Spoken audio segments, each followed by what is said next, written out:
Good morning, everybody. This is Tom from RV Travel and Living. Today, I want to talk about a video. Do a video. Haven't done a video in a long time on this channel because YouTube decided that it was going to demonetize it, and I got disheartened because I try to do the very best I can do. I mean, as you know, I get Social Security, and this YouTube helps a little. And when they take away, it just kind of bursts your bubble a little bit. And there was no reason. Said I copied someone else's content. That would be a copyright strike, right? And I did not get that. So they're doing thousands of channels are being demonetized for whatever reasons. They're doing it. I can name Dr. Berg is one. They demonetized his channel, and he's been fighting to get it back. Another one, a friend of mine there in Jacksonville, has a really big channel. It's a Christian channel. They demonetized that. As you know, they tried to do it on Tom and Ruth, and they tried to do it on Weekly Gospel, but I prevailed. Today I want to talk about RVs. Why did I choose? Why am I choosing to live in an RV? And what process am I going to try to do that? And how can I do it, and can I do it? So first I want to say is there's many reasons why I decided to go that route. The first and number one thing is I did it before and I enjoyed it. There's pros and cons in living in an RV. There's more pros for me personally than cons. We could all think up 1,000 cons, maintenance, tire flats, things not working, insurance. There's all kinds of things that you would think negative about living in an RV, but I see a lot more positive, because you have your freedom. You can get mad at one place, move to another. There are many BLM lands that you can park on. There are many for 2 weeks, 3 weeks, 4 weeks at a time. There are many places you can actually go and park your vehicle. And there's city parks. There's many places that you can go and stay overnight, 2 weeks at a time, a week at a time. And so I chose that. And the lots now are reduced considerably. You can rent a lot now for $200 a month, plus electric and water and everything else. And these parks are not shabby parks. I mean, they're like living in a subdivision. Some have swimming pools, some don't. Some have golf, they have fishing. I mean, a lot of activities. Some have horseback riding.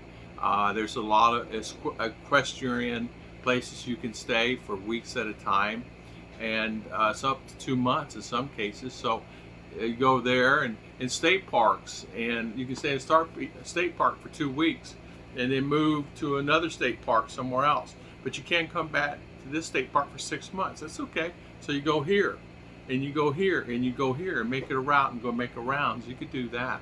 Many people are doing that.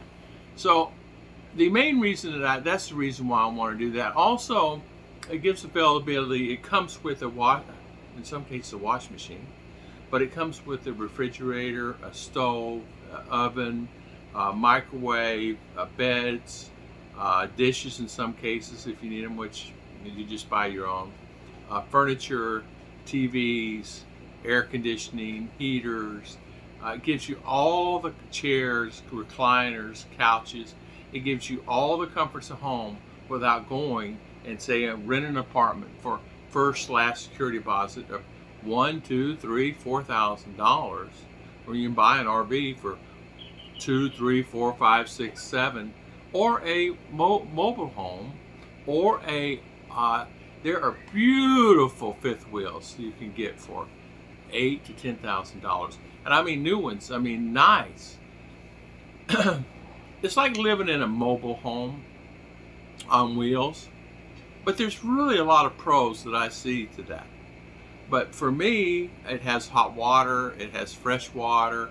If I wanted to go fishing one day and spend a night at this place, and as long as it's okay with the laws of that area, I can go there and I can stay, I can fish, I can do anything I want.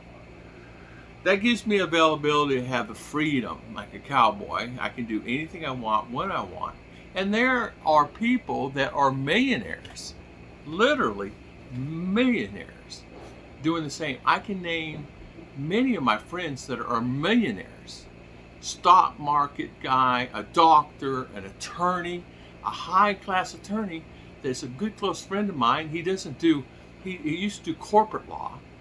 Now he went and bought him a diesel pusher, paid a lot of money for it, and he's on the road full time, full time. In fact, he's thinking about selling his homes.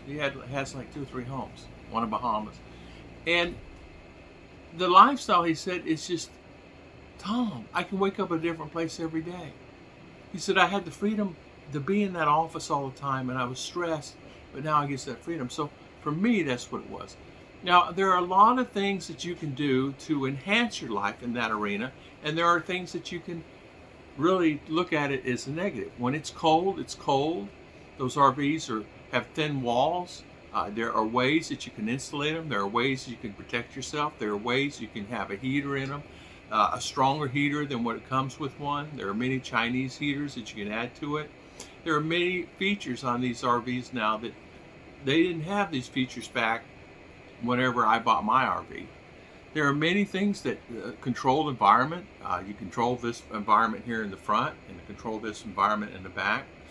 The RVs that I'm looking for is a Class C for me, because the ease of getting around with the big Class A's, you sometimes can't get into parks.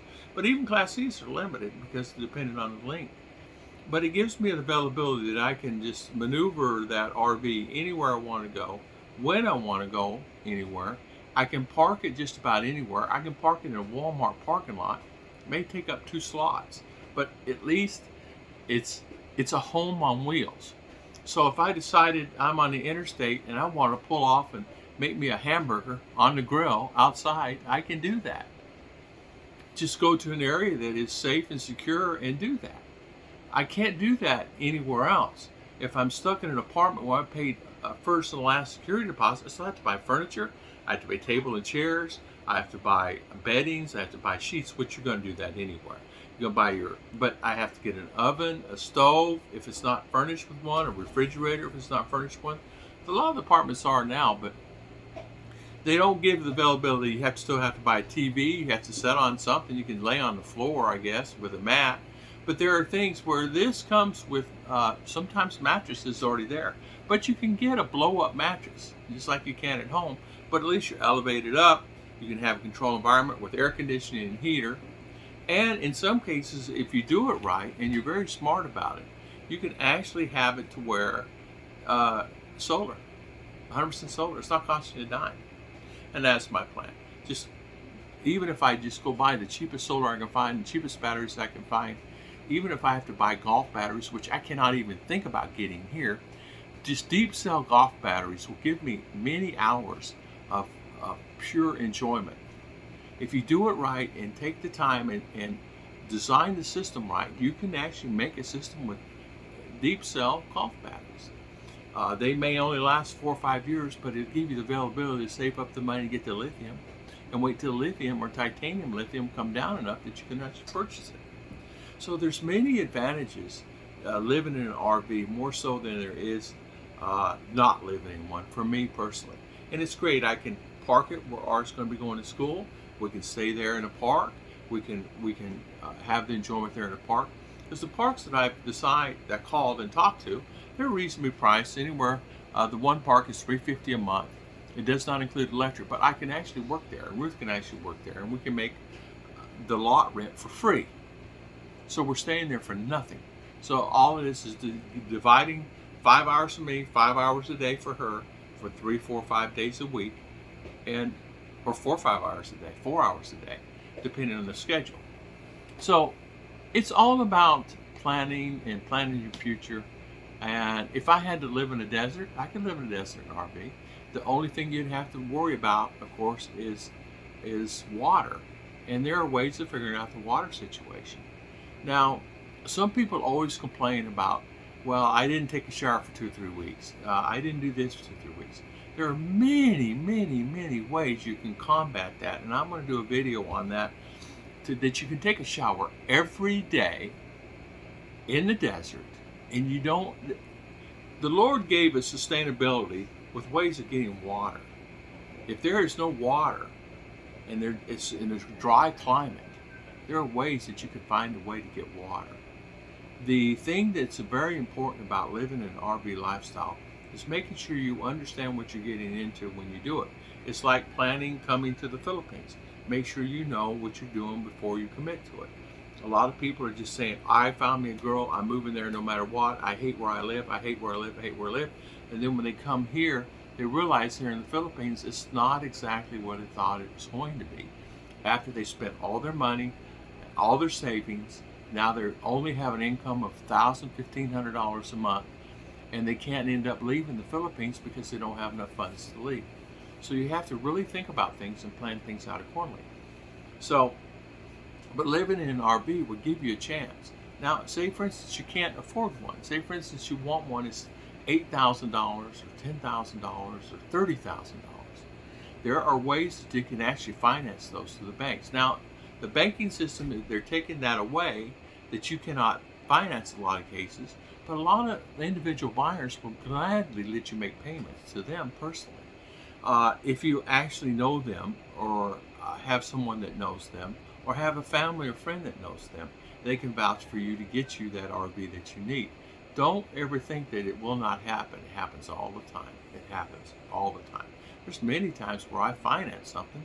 I used to have, back in the day, a mobile home business that I would buy bankrupt mobile homes, and that people filed bankruptcy, and I would buy them, or the mobile home was trash, and I just fix it up, and that's what I did.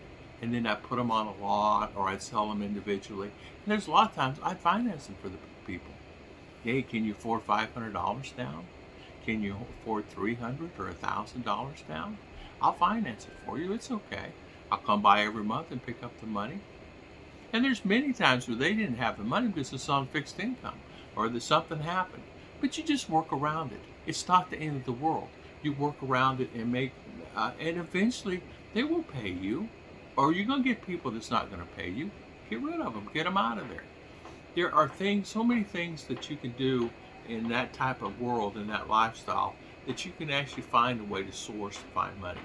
If you can't, there are many other alternatives. Maybe camping, maybe smaller campers you can look at, or maybe things that you can actually afford. Instead of driving an RV, maybe you could find one that you can, just a camping RV, where you can actually put a 12-foot, a 16-foot, 20-foot RV on an RV site and live in that. And there's nothing wrong with that. 4 people could easily live in those. They do it all the time. I want to thank everybody for watching, and hopefully you guys will watch my videos again. And I'm sorry I haven't done one in a while. God bless.